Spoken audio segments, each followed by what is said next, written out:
믿음은 가정에서 시작된다는 제목으로 함께 말씀을 나누겠습니다. 요즘 여러분 가정에서 자녀들과 어떤 주제로 대화를 나누고 계십니까? 가정에서 가족들하고 어떤 이야기로 여러분이 대화를 나누시나요? 이제 다음 주면 또 추석이네요. 추석에는 여러분 또 원근각지에 흩어져 있던 형제들을 만날 텐데 여러분은 어떤 이야기꽃을 피울 계획을 가지고 계십니까? 최근에 우리 기독교 조사 단체에 따르면 부모와 자녀 사이의 신앙 이야기는 약 5%밖에 되지 않는다. 신앙의 이야기가 5%밖에 되지 않는다는 통계가 있습니다. 여러분, 가정은 가족과 함께 사는 공간입니다. 그런데 정작 믿음에 대한 대화가 점점 사라지고 있습니다. 부모가 교회를 다니고 또 자녀가 교회에 소속되어 있어도 가정 안에서는 하나님에 관한 이야기가 사라져버린 지가 벌써 오래입니다. 그래서 부모들은 내 아이가 왜 이렇게 신앙이 자라지 않을까 고민을 많이 하는데요. 실제로는 부모의 신앙이 자녀에게 전해질 통로가 막혀 있기 때문입니다. 물이 흐르지 않으면 강이 마르지요. 믿음의 대화가 끊어지면 영혼도 메마르기 십상입니다. 오늘 본문을 보면 이 말씀을 너는 마음에 새기고 내 자녀에게 부지런히 가르치며, 신명기 6장입니다. 신앙 전수의 원리를 우리에게 가르쳐 주죠. 여러분, 이 명령은 신앙 교육은 가정에서부터 먼저 시작된다. 가정이 먼저다라는 사실을 우리에게 보여줍니다. 그리고 시편 78편에서도 그의 능력과 그가 행하신 기이한 사적을 후대에 전하리로다. 후대에 하나님이 하신 능력과 그 놀라운 사적들을 전하리로다. 이 말씀을 보더라도 믿음이 세대에서 세대로, 앞선 세대에서 다음 세대로 흘러야 함을 가르쳐주고 있습니다. 여러분, 가정은 단순한 생활 공간이 아닙니다. 뭐냐? 믿음의 유산이 흘러가는, 신앙의 유산을 흘려보내는 첫 번째 예배당이 가정입니다. 그러므로 우리는 거룩한 삶의 생태계를 세우기 위해서 가정 예배의 소중함을 오늘 말씀을 통해서 한번 살펴보기를 원합니다. 자, 첫 번째입니다. 하나님은 가정 안에서 신앙을 세대 간에 전수하십니다. 우리 같이 한번 선포합시다. 시작. 첫 번째 돼지 한번 띄워주세요. 시작. 자, 신명기 6장은 이스라엘의 신앙 교육을 잘 보여주는 말씀입니다. 쉐마, 들으라 이스라엘. 우리는 이 쉐마라고 하는 교육을 많이 들어봤을 것입니다. 지금도 유대인들은 하루에 2번씩 쉐마 이스라엘, 들으라 이스라엘, 이 말씀을 2번이나 암송하면서 부모가 자녀들을 가르치는 신앙의 핵심으로 삼고 있습니다. 자, 4절과 5절을 보겠습니다. 우리 같이 한번 읽어봅니다. 이스라엘아 들으라, 우리 하나님 여호와는 오직 유일한 여호와이시니 너는 마음을 다하고 뜻을 다하고 힘을 다하여 내 하나님 여호와를 사랑하라. 여러분, 이 본문을 가만히 보십시오. 이 본문을 보면은 하나님은 부모된 우리에게 먼저 요구하는 것이 있습니다. 뭡니까? 하나님을 부모가 먼저 사랑해야 한다는 겁니다. 부모가 하나님을 사랑해야 합니다. 부모가 하나님 사랑하지 않으면 결국 예수 잘 믿어라, 교회 가라, 이런 신앙 교육은 공허한 메아리일 뿐입니다. 신앙은 말이 아닙니다. 삶으로 스며드는 것입니다. 그래서 부모가 하나님을 사랑할 때, 부모가 진실로 하나님을 사랑할 때 자녀는 하나님을 사랑하는 부모에게서 자연스럽게 하나님 사랑을 느끼게 되어 있습니다. 여러분, 부모가 하나님 사랑하지 않는데 어찌 자녀에게 하나님 사랑하라 가르칠 수 있습니까? 부부가 불화한데 너는 시집 가서 행복하게 살아래. 엄마 아빠가 막 볶고 지지고 볶고 싸워 나와가지고 내 저자가 내 2번 다시 사나 봐라 하면서 아들한테는 아들아 니는 결혼 꼭 해야 된대. 자식들이 뭘 배우겠습니까? 부모가 하나님을 사랑해야 우리 엄마 아빠 마음속에는 하나님을 저렇게 사랑하는 삶의 기쁨이 있구나. 그래서 자녀들이 하나님을 사랑하는 법을 배우는 겁니다. 그래서 오늘 본문 6절과 7절을 보세요. 하나님이 우리에게 뭐라고 하시냐면 오늘 내가 네게 명령하는 이 말씀을 너는 마음에 새기고, 여기서 너는 누구를 말합니까? 부모인 우리를 말합니다. 하나님이 주신 말씀을 부모인 우리가 먼저 마음에 새기고 그 다음입니다. 내 자녀에게 부지런히 가르치며. 그래서 여러분, 신앙교육은 아이들을 주일날 교회 갖다 놓았다고 교회 학교의 책임이 아니라, 신앙교육은 부모의 삶 속에서 먼저 시작된다는 것을 여러분 꼭 기억하셔야 돼요. 부모가 먼저 말씀을 마음에 새기고 살아낼 때 자녀는 자연스럽게 따라 배웁니다. 여러분, 꽃게 있잖아요. 꽃게 아버지가 자식들을 가만히 보니까 옆으로 자꾸 걸어. 전에도 한번 얘기했는데, 그 아버지가 이것들 똑바로 걷는 법을 가르쳐 줘야겠다 싶어서, 야 아빠 봐, 앞을 보고 똑바로 걸어 하고 아버지도 이렇게 걷습니다. 자식들이 어떻게 걸어요? 옆으로 걷죠. 여러분, 부모가 하나님 앞에 말씀으로 살아가는 모습을 먼저 보여주십시오. 결국 말보다는 삶이 교과서가 되는 것입니다. 시편 78편도 그의 능력과 그가 행하신 놀라운 기적, 그 기이한 사적들을 내 후대에, 내 후손들에게, 내 자녀들에게 전하리로다 강조하고 있지 않습니까? 여러분, 하나님의 이 믿음의 역사는 절대로 감추어지면 안 됩니다. 부모가 신앙생활하면서 받은 은혜의 감격들을 삶으로 나타낼 때, 삶으로 전할 때, 자녀들은 부모님의 입술과 부모님의 무릎을 통해서 하나님을 배우게 되는 것입니다. 그런데 안타깝게도 오늘 우리 가정에는 이런 신앙의 대화를 잃어버렸다는 것이 문제입니다. 가족들이 함께 있으면서도요, 하나님에 관한 이야기가 사라져 있습니다. 성적과 진로와 돈, 이런 이야기들이 풍성해요. 여러분, 어느 가정에서 식사 때 드려지는 평범한 대화인데 한번 들어보십시오. 아버지, 야 오늘 주식 코스피가 20포인트나 올랐어. 엄마, 근데 말이에요, 집값은 여전히 안 올라요. 속상해 죽겠어요. 아들, 엄마 아빠, 우리 반 애들 전부 다 새 운동화 샀어. 나도 사주세요. 딸, 아빠, 이번 방학에 해외여행 갈 수 있죠? 자, 식사가 다 끝날 때까지 이 가족들의 대화 속에는 오늘 하나님 앞에 감사한 게 뭐야?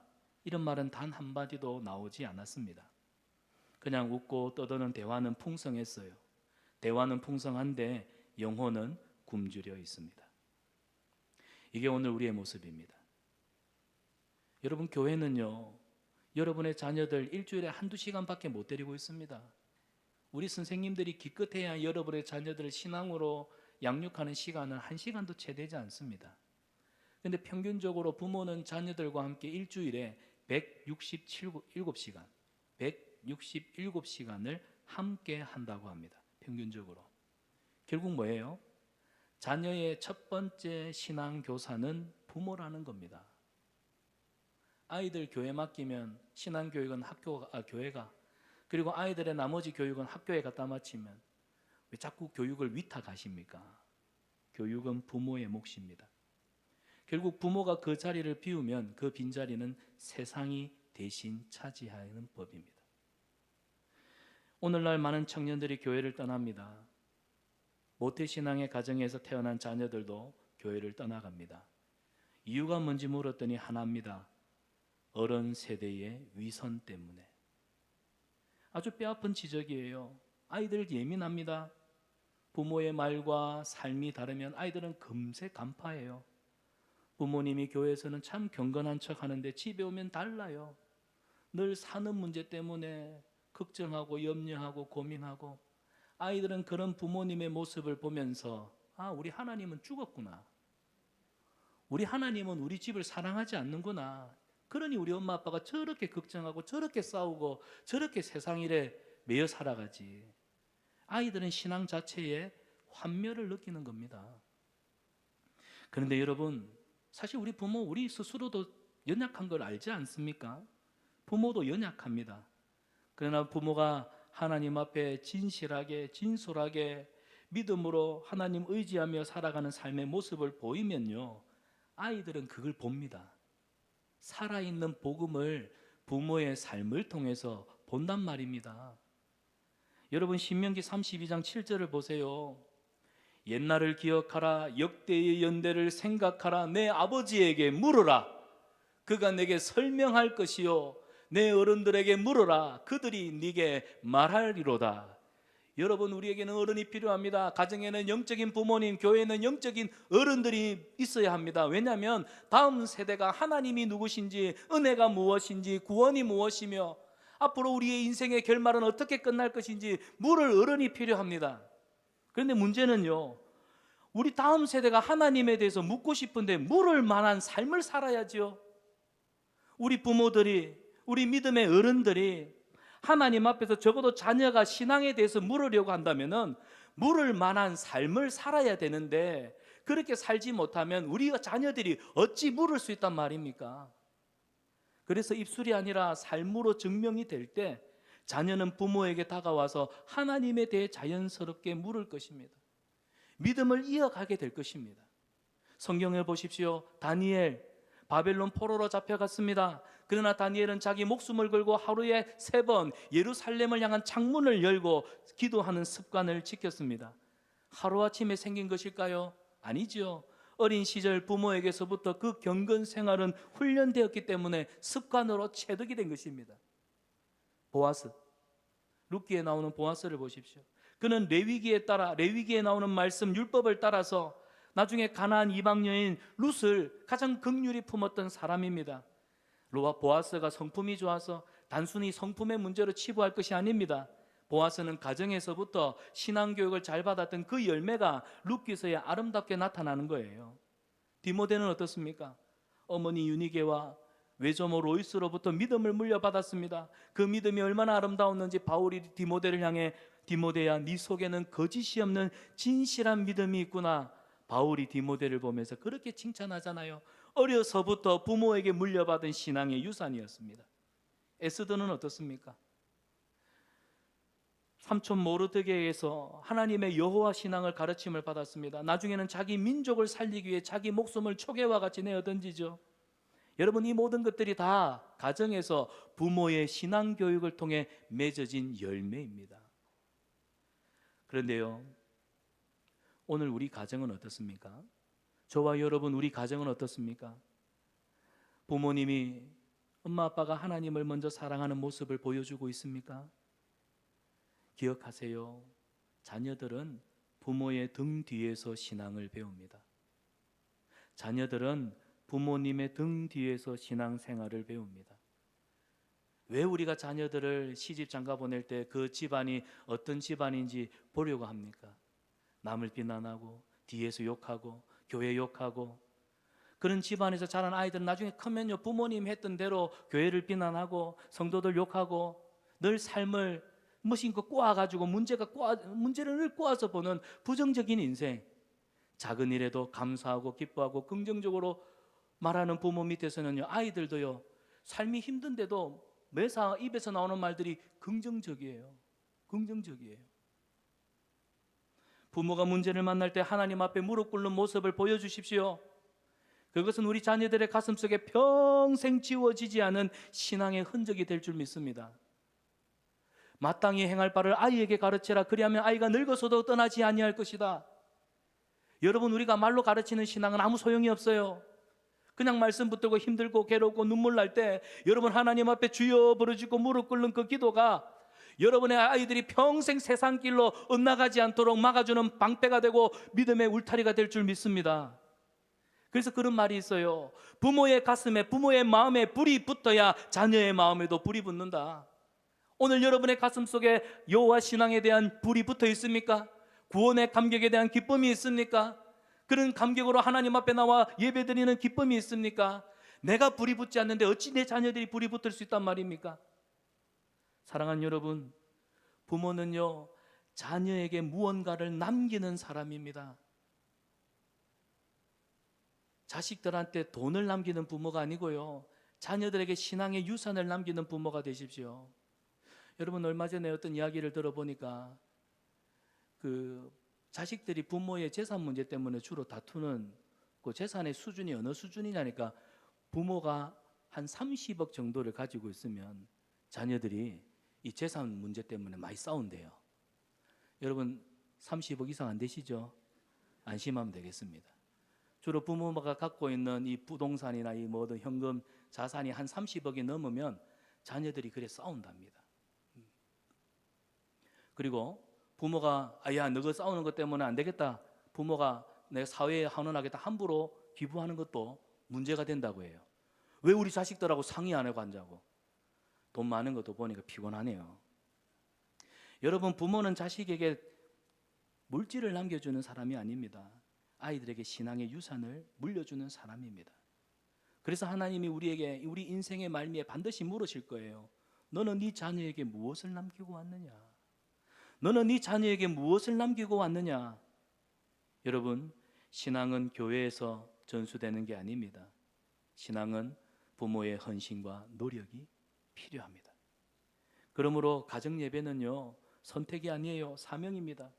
받합시다. 가정예배는 사명이다. 여러분, 하나님은 부모 세대를 통해서 다음 세대에 믿음 전수하기를 기뻐하십니다. 우리가 자녀에게 남길 것은 돈이나 성공이 아닙니다. 세상은 반드시 사라지지요. 그러나 하나님의 사랑과 그분의 기업은 영원한 줄 믿습니다. 나의 영원하신 기업 생명보다 귀하다. 나의 갈 길 다가도록 나를 인도하소서. 우리 자녀들도 우리와 동일한 신앙 고백이 있다면 여러분 우리 자녀들이 저 산간벽지에 황무지에 홀로 있다 할지라도 걱정하지 마세요. 그 자녀는 하나님이 지키십니다. 사랑하는 여러분, 가정예배는 나와 내 자녀가 하나님 앞에 세워가야 할 거룩한 영적 생태계입니다. 그러므로 우리 가정이 다시 말씀을 붙들고 부모가 먼저 하나님을 사랑하며 그리고 그 사랑을 자녀들에게 흘려보내는 축복의 통로가 되시기를 주님의 이름으로 축원합니다. 두 번째로, 가정예배는 작지만 위대한 예배의 훈련장입니다. 여러분, 가정예배 작고 소박합니다. 가족들이 모여서 예배를 드리니까요. 오늘처럼 이렇게 은혜로운 찬양팀, 그리고 오늘 성가대 찬양이 참 좋았습니다.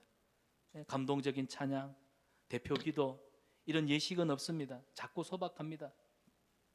갓난 아이를 키우는 가정에서는 아이들이 산만합니다. 찬송이 엇박자가 나기도 하지요. 그런데 하나님은 이런 예배의 자리를 기뻐하신다는 거예요. 그 작은 가정 예배를 통해서 믿음의 역사를 세워가시는 분이 하나님이십니다. 성경에도 이 작은 가정에서의 예배가 얼마나 소중한지 아브라함을 보세요. 아브라함은 어디를 가든지 가족들과 함께 제단을 쌓았습니다. 그러니까 이삭을 보십시오. 그의 생애가 얼마나 온유했으며 불의로운 사람들한테 이 우물을 빼앗겨도 그 자리에 다시 우물을 새로 파고 하나님 앞에 제단을 쌓는 이삭의 모습. 욥은 어떻습니까? 잔치가 끝날 때마다 자녀들을 불러 모아서 술에 취해 부지불식간에 하나님 앞에 망령된 은행을 일삼았을까 걱정이 되어서 그들의 이름을 부르면서 번제를 드렸습니다. 여기서 중요한 것은요, 부모가 제단을 세울 때 하나님은 그 가정을 기억하시고 자녀들을, 여러분의 자손들을 지켜주신다는 사실입니다. 그래서 오늘 우리 가정 예배도 이 성경의 원리를 따라서 비록 작고 비록 연약해 보여도 하나님이 기억하시는 자리, 하나님이 기뻐하시는 자리, 하나님이 하늘의 신령한 복을 베풀어 주시는 자리인 줄 믿고 가정 예배를 시작해 보시기를 바랍니다. 여러분, 신약 성경에도 마찬가지입니다. 마가의 다락방이나 브리스길라와 아굴라의 집, 가정 예배가 살아있는 집이었습니다. 그들 집에서 흘러나온 기도의 불길이요 초대교회의 부흥의 불씨가 되지 않았습니까?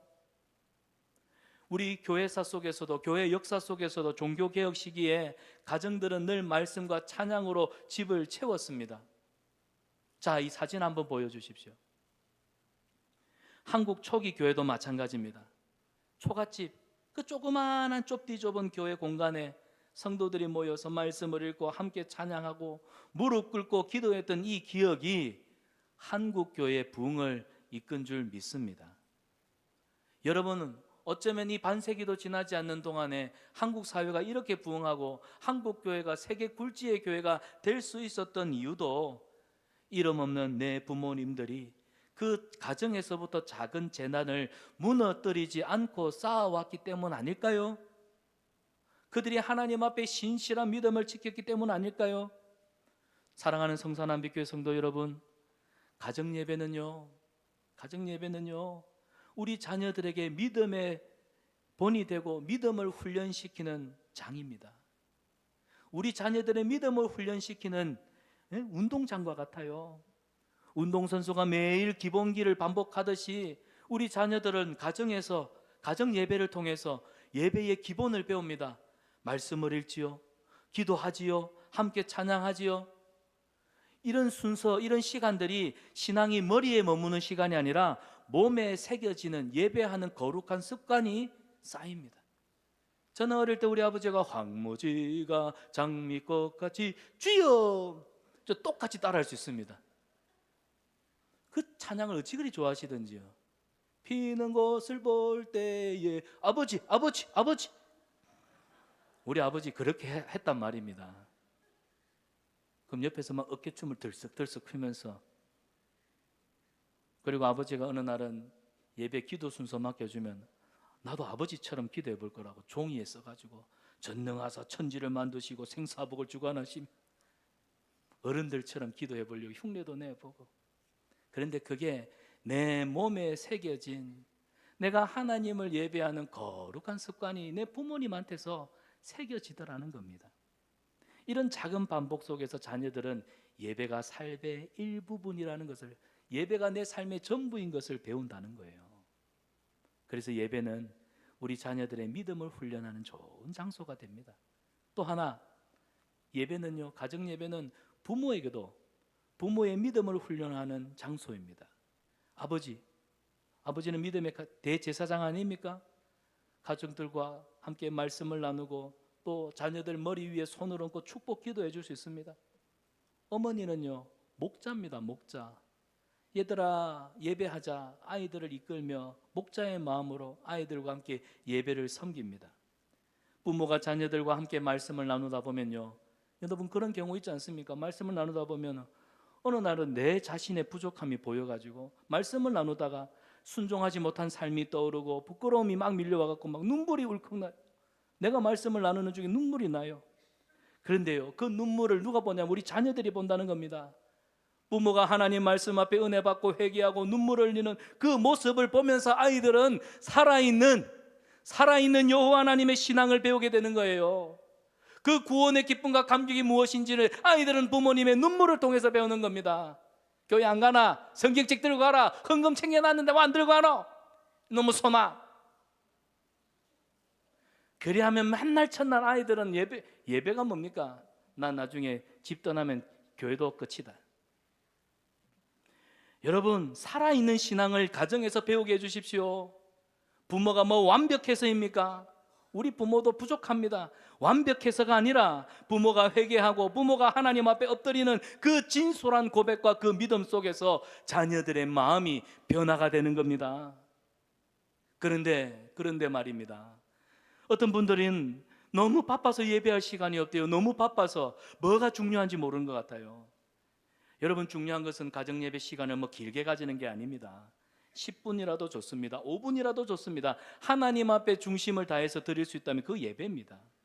하나님은 그 작은 순종을 통해서 여러분의 가정에 큰 역사를 이루실 줄 믿습니다.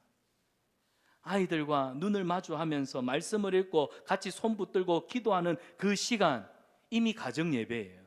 이미 가정 예배예요. 중요한 것은 꾸준함입니다. 지속적으로 가져가십시오. 하나님은 그 진심을 받으시고 우리 자녀들에게, 정말 우리 아이들에게, 생명과 같은 내 자녀들에게 예수 그리스도, 이 귀한 믿음을 물려줄 수가 있는 거예요. 하나님이 믿음을 이어가도록 역사하십니다. 여러분, 다른 거나 학원 보내서 가르치면 되는데 이 신앙이라고 하는 것은 참 어렵지 않던가요? 손 놓고 있을 때가 아닙니다. 몸부림을 치셔야 돼요. 여러분 자녀들을 정말로 사랑한다면 오늘부터라도 가족들과 함께 가정 예배를 한번 시작해 보십시오. 가정 예배는 작지만 위대한 우리 믿음을 훈련하는 훈련장입니다. 부모님에게는 제사장적 훈련을, 자녀들에게는 예배자로서의 훈련을, 가정은 작은 교회로 세워지는 놀라운 변화와 역사가 일어납니다. 오늘 저녁부터 가정의 재단을 새롭게 세우십시오. 하나님은 여러분의 결단과 헌신과 순종을 통해서 여러분의 집을 하나님이 거하시는 거룩한 성전으로 변화시켜 주실 줄 믿습니다. 이 은혜가 우리 성산한빛교회 공동체에 넘치기를 축원합니다. 자, 마지막 세 번째, 우리 같이 한번 읽어봅시다. 시작. 여러분, 지성소는 대제사장이 1년에 한 번 들어갈 수 있는 하나님의 임재가 있는 가장 거룩한 장소입니다. High place. 여러분, 가정은요 따뜻해야 할 공간이지만 때로는요 깊은 상처가 또 남는 곳이기도 하지요. 서로에게 날카로운 말로 상처를 내고요, 또 부모는 자녀에게, 자녀는 부모에 대한 기대감이 있는데 그 기대가 무너질 때 서운함이 쌓이고요, 때로는 말에서 행동에서 오해가 결국 풀리지 않으니까 벽이 생깁니다. 그래서 많은 가정들이 겉으로는 평온해 보여도 안에는요 불화와 상처로 골물대로 골마 있습니다. 툭 건드리 그냥 터지기 일보 직전입니다. 그러나 가정 예배는 하나님의 은혜와 치유와 회복이 임하는 성소입니다. 거룩한 지성소. 그래서 우리가 말씀으로 가족들과 함께 무릎 꿇고 하나님 주신 은혜를 가지고 눈물로, 부모님부터 하나님, 제가 부모랍시고 자녀들에게 말로 가르치고, 또 때로는 부모의 권위를 가지고 돌아보니 내 욕심, 내 정욕, 세상에 대한 두려움이었는데 하나님 주신 마음이 아니고 세상으로부터 오는 두려운 마음 때문에 내가 우리 자녀들을 너무 세상에 내몰고 윽박질렀던 나의 연약함을 용서해 주십시오. 부모가 엎드려 회개하기 시작하면요 성령님이 만지셔요. 성령님이 만지시면 그 깨어진 가정들이 회복되기 시작한다는 겁니다. 오늘날 왜 그렇게 금쪽이들이 많습니까? 오늘날 왜 그렇게 가정 안에 그런 금쪽이들이 많습니까? 금쪽이들을 치유하는 오은영 선생님이 하는 말씀, 금쪽이들은 다 부모의 문제다. 부모가 무릎 꿇지 않으니까, 부모가 하나님을 사랑하고 하나님을 존경하지 않으니까 나의 왜곡된 신앙생활이 말과 행실에서 벌써 이중적인 모습이 아이들한테 감지가 되니까 아이들의 인격에 해리 현상이 일어나는 겁니다. 이중적인 인격이 형성이 되는 거예요.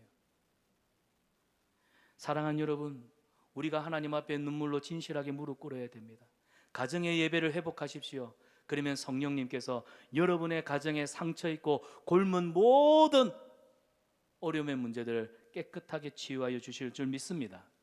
성경을 보세요. 요셉, 창세기 45장에 보면 요셉은 자기를 팔았던 형제들, 근데 그 형님들을 눈물로 용서합니다. 얼마나 아름다운, 참 감동적인 순간이지. 저 같았으면 내를 팔아먹은 저 르우벤 형아, 유다 형아, 내가 가만 놔둘 거야. 내가 만나기만 해봐. 내가 형님들 죄송합니다 조져놓고 나도 막 간다. 그런데 여러분, 성경을 보면요 요셉이 국무총리가 되어서 곡식을 얻으러 온 형님들에게 내게로 가까이 오소서, 내게로 가까이 오소서, 하나님이 생명을 구원하시려고, 이 많은 생명들을 구원하시려고 나를 당신들보다 먼저 보내셨나이다. 얼마나 어렵고 힘들고 눈물 나는 시간들을 보냈습니까? 그러나 요셉은요 하나님 안에서 상처를 용서하고 사랑을 베푸는 법을 배울 수 있었다는 겁니다. 인간적으로는, 인간의 힘으로는 불가능한 용서였지만 하나님 앞에 무릎 꿇는 영혼은요 원망 대신에 용서를 선택할 수 있었다는 것입니다. 여러분, 가정 예배가 바로 이런 역전의 은혜가 일어나는 장소입니다.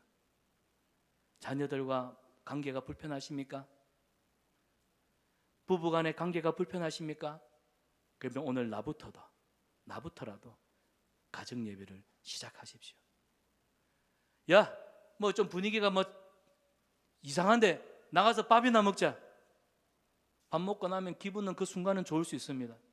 근데 이런 패턴도 여러 번 반복되면 아이들이 그래요. 뭐 또 밥 먹고 와서 뭐 기분 풀고 나면 뭐 없어질 것 같아. 여러분, 상처 난 데다 그냥 소독 안 하고 그냥 반창고 하나 붙여놓은 것과 같은 방식은 시간이 나가면 나중에는요 더 상처가 골물 뿐입니다. 근본적인 치유가 필요합니다. 가정 예배를 회복하십시오. 가족들이 함께 말씀을 듣고 기도할 때 가족 안에 남아있던 모든 상처가 치유되고 회복 일어납니다. 일어납니다. 진짜 일어나는지 안 하는지 한번 해보세요. 가정 예배를 한번 시작해 보세요. 여러분, 신명기 6장과 32장을 보면요, 하나님이 내 아비에게 물어라, 내 어른들에게 물어라, 이 말씀을 계속해서 이스라엘 백성들에게 하세요. 이것은 단순히 이스라엘 백성들에게 역사 교육을 하기 위한 물어라가 아니라 내 신앙의 뿌리를, 내 믿음의 정체성을 확인하라고 주시는 명령입니다. 내 부모에게 물어라, 내 어른들에게 물어라. 왜요? 앞서 부모 세대가, 어른 세대가 어떻게 하나님을 만나고 살아왔는지 그 믿음의 스토리, 믿음의 사연들을 우리 자녀들에게 들려줄 때 가정은 단순한 이야기를 넘어서 살아계신 하나님을 경험하게 된다는 사실입니다. 여기 앉아 계신 분들, 저를 한번 보세요. 어쩌면 지금 여러분의 마음속에 자리 잡고 있는 이 믿음은 여러분의 부모님에게, 교회 어른들에게 들어서 그 이야기 속에서 맞다 하나님 그렇게 하시는 분이지, 그리고 오늘 내 삶 속에 그 희미했던 추억들이 다시 한번 하나님이 주시는 은혜 속에서 재확인될 때 우리는 얼마나 감격하고 감동합니까? 그래서 아이들에게, 어른들에게 물으라고 하는 겁니다. 그리고 아이들이 물을 때 어른들은 답을 할 수 있어야 되는 거예요. 답을 할 수 있는 자격이 되어야 된다는 사실입니다. 사랑하는 여러분, 결국 가정 예배는 세대와 세대를 잇는 다리가 됩니다. 하나님이 주시는 복을 다음 세대에게 흘려보내는 영적인 통로가 바로 가정 예배입니다. 역사 속에서도 그 증거가 분명하게 드러납니다. 자, 그 다음 사진 하나 보여주세요. 여러분, 조나단 에드워드, 미국의 목사님입니다. 미국의 대부흥의 시대를 주도했던 가장 탁월했던 영성가요 목회자였던 조나단 에드워드. 한 기자가 우리 그 미국의 역사 속에, 이 짧은 미국의 역사 속에 오늘날 이렇게 부강한 나라가 될 수 있었던 이유가 뭐냐, 여러 다방면으로 심층 조사를 하는 가운데 미국의 유명한 기독교 가문을 조사를 했습니다. 조나단 에드워드 목사님.